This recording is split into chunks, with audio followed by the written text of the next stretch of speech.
Búzios. Eu levo a sério, mas você disfarça. Pradinho aqui, o pôr do sol. Djavan tocando. O que mais? Vida mais ou menos. Agora 5 horas da tarde. Um carrinho alugado. Carrinho alugado. Bem bacaninho o carrinho.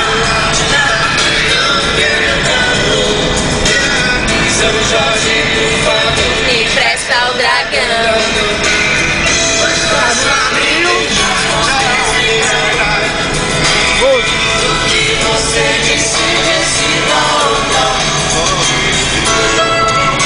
As melhores férias de todas.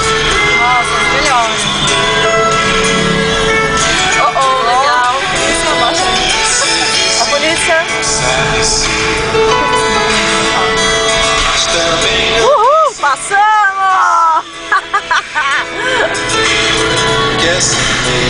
Mas eu achei que ele ia parar, gente, que ele fez uma movimentação.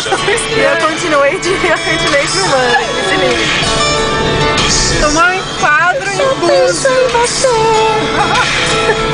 Imagina! Ia ser a segunda vez pra mim, não pega nada.